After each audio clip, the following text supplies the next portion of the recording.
Assalamualaikum warahmatullahi wabarakatuh. Perkenalkan, saya Alfa Zairul Fahmi, Prodi S1 Keperawatan, Sekolah Tinggi Ilmu Kesehatan Kendal. Di sini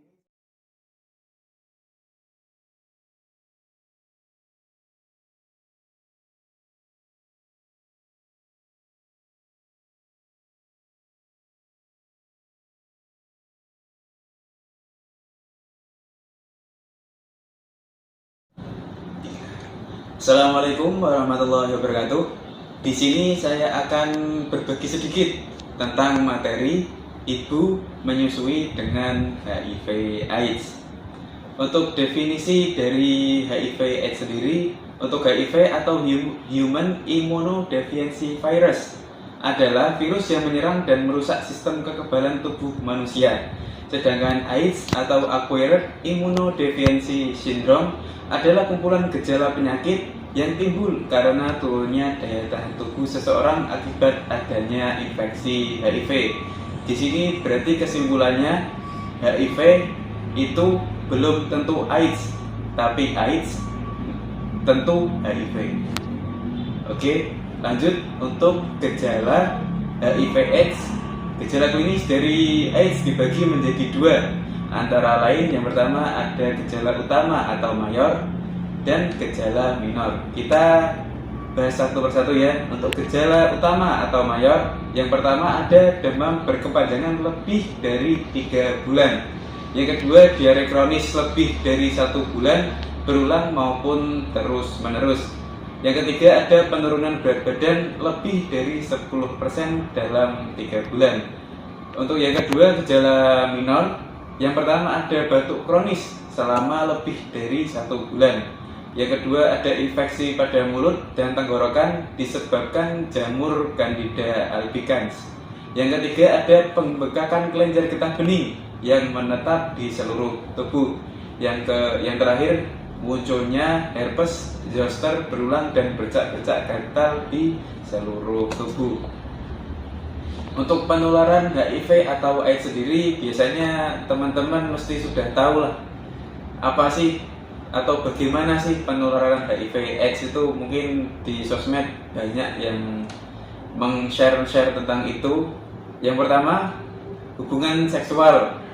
Yang kedua, pemakaian jarum suntik bekas orang yang terinfeksi virus HIV. Ini yang salah ya.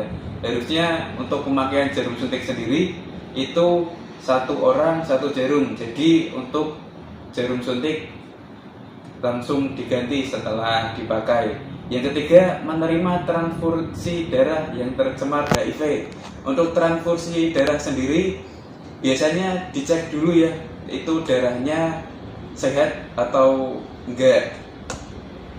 Jadi untuk transfusi darah, jika pasien terinfeksi HIV itu tidak bisa transfusi darah ke orang yang normal, karena orang tersebut bisa menularkan HIV lewat transfusi darah tersebut. Yang keempat, dari ibu hamil yang terinfeksi virus HIV kepada bayi yang dikandungnya. Nah, ini yang akan kita kaji atau kita bahas. Oke, untuk pemberian dukungan psikologis, sosial dan perawatan kepada ibu HIV positif beserta bayi dan keluarga. Yang pertama ada pemberian ARV jangka panjang. Pasti teman-teman sudah tahu ARV itu apa? ARV itu antiretroviral. Yang kedua ada merujuk ke fasilitas pelayanan kesehatan. Yang ketiga pengobatan dan perawatan.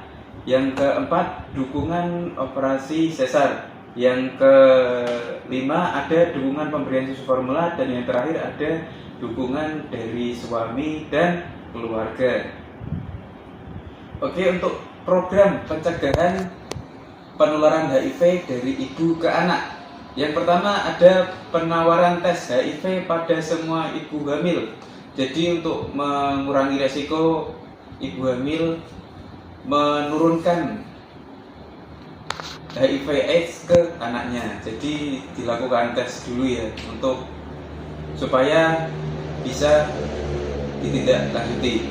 Yang kedua ada pemilihan kontrasepsi untuk ibu dengan HIV positif. Yang ketiga ada pemilihan persalinan aman untuk ibu yang HIV positif. Yang keempat, pemberian makanan terbaik bagi bayi baru lahir dengan ibu HIV positif. Oke, lanjut untuk pemberian ASI pada bayi. Ini yang patut diperhatikan ya. Untuk menurut rekomendasi dari WHO kepada ibu dengan HIV positif untuk menyusui selama 12 bulan dan tetap dibarengi dengan terapi ARV yang adekuat. Jadi selama 12 bulan itu ibu si bayi harus selalu mengonsumsi ARV ya. Selanjutnya, ibu menyusui dengan ibu yang positif HIV/AIDS harus disiplin dalam konsumsi obat antiretroviral tadi ya, untuk dirinya dan untuk anaknya sebagai profilaksis. Pemberian ASI kepada bayinya yang berisiko tinggi menularkan penyakitnya kepada bayinya. Dianjurkan kepada ibu dengan HIV untuk tetap menyusui selama 12 bulan, namun tetap harus dibarengi dengan terapi ARV yang adekuat. Terapi ARV tersebut harus diberikan setiap hari, baik untuk ibu maupun untuk bayinya. Minum ARV dan memberikan ARV kepada bayi justru menjadi beban berat bagi ibu menyusui dengan HIV/AIDS. Hal tersebut merupakan faktor lain yang menyebabkan ibu menyusui dengan HIV/AIDS lebih memilih susu formula sebagai pengganti ASI. Oke, selanjutnya pemberian susu formula, karena tadi ibu lebih memilih susu formula ya sebagai pengganti ASI supaya tidak menurunkan resiko tertular penyakit HIV/AIDS. Untuk pemberian susu formula kepada bayi baru lahir berisiko terjangkit diare. Risiko diare pada bayi baru lahir yang mengkonsumsi susu formula sangat mungkin terjadi pada bayi dari ibu dengan HIV/AIDS.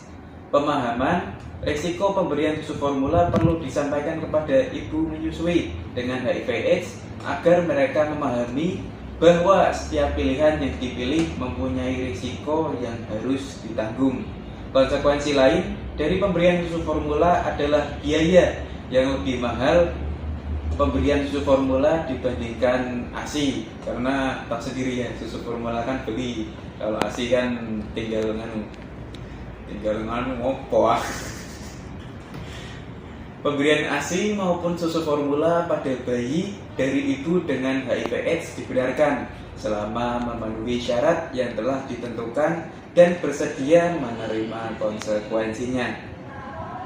Untuk penggunaan botol dot, ini yang perlu diperhatikan juga.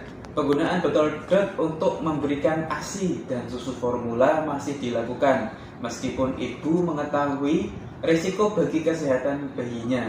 Penggunaan botol dot dapat menimbulkan infeksi seperti otitis media akut, karena tahu sendiri ya, HIV/AIDS kan menurunkan imun tubuh menurun, jadi untuk terserang penyakit itu gampang. Hal tersebut dapat terjadi karena tekanan rongga telinga tengah dan nasofaring tidak seimbang, sehingga dapat merusak fungsi tuba eustasius. Ketika bayi menyedot, melalui dot dapat menarik cairan dari kerongkongan ke saluran telinga tengah. Penggunaan botol dot plastik pada temperatur tinggi akan menyebabkan terjadinya migrasi monomer bahan dasar plastik yang dapat bercampur dengan makanan. Untuk laktasi dan perburukan gejala klinis ibu selama menyusui ya.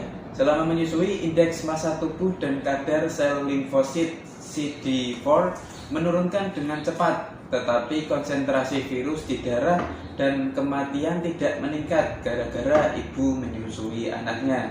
Pada saat yang sama, peneliti lain di Kenya justru melaporkan bahwa kematian pada ibu HIV yang menyusui bayinya terjadi lebih banyak dibandingkan dengan ibu yang tidak menyusui.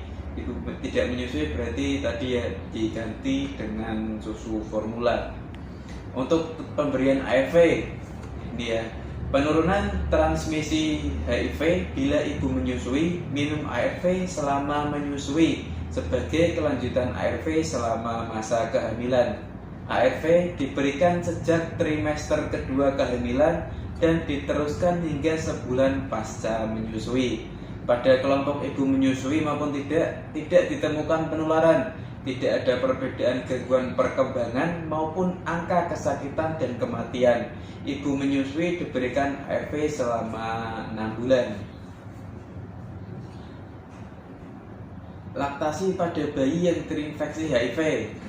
Pada umur 12 bulan, anak mendapatkan ASI.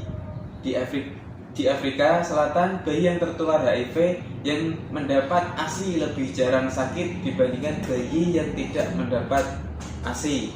Efeknya lebih nyata pada 2 bulan pertama kehidupan. Anak terinfeksi HIV yang mendapatkan ASI jarang sakit. Angka kematian yang lebih tinggi pada mereka yang tidak menyusui. Oleh karena itu, WHO mengubah rekomendasinya. Bila seorang anak sudah diketahui terinfeksi HIV dan masih disusui, sebaiknya diteruskan saja hingga paling tidak 2 tahun. Jadi WHO sudah tidak merekomendasikan ibu yang sudah menyusui. WHO mengubah rekomendasi ibu yang sudah menyusui sebaiknya diteruskan saja. Oke, selanjutnya pemberian ASI yang aman untuk penderita ibu menyusui dengan HIV/AIDS. Untuk situasi daerah di negara Indonesia yang akan menghadapi kesulitan untuk menghilangkan paparan HIV lewat ASI, maka pendekatan seperti negara-negara Afrika di atas dapat dilakukan. Seandainya memang dipilih untuk memberikan ASI, maka diperlukan langkah-langkah untuk membuat laktasi cukup aman meskipun tetap memiliki resiko menular atau penularan HIV. Untuk memanaskan ASI sendiri, cara untuk tetap memberikan ASI adalah dengan memerah dan kemudian melakukan pemanasan dengan harapan virus HIV itu mati. Cara yang dipublikasikan sebelumnya adalah dengan memanaskan ASI secara langsung. Ini ternyata dapat merusak banyak komponen nutrisi dan imunologis. Dan cara pasteurisasi Holder suhu 62,5 derajat Celcius selama 30 menit adalah tidak mudah dan murah. Karena meskipun secara ilmiah fungsi imunologis ASI dapat dipertahankan, tetapi bahan ASI dapat habis karena waktu pemanasan yang lama dan rumah tangga harus memiliki termometer masak yang khusus. Cara lain untuk memanaskan ASI yang dianggap lebih mudah dikerjakan adalah dengan metode flash heating, yaitu dengan cara menaruh ASI dalam tempat kemudian ditaruh di panci kecil berisi air kemudian dipanaskan. Setelah mendidih segera angkat dan dibiarkan dingin sampai suhu badan manusia. Cara ini tidak mengganggu kadar vitamin A meskipun menurunkan kadar B12 dan B6. Oke, itu materi yang dapat saya sampaikan. Kurang lebihnya mohon maaf. Saya akhiri. Assalamualaikum warahmatullahi wabarakatuh.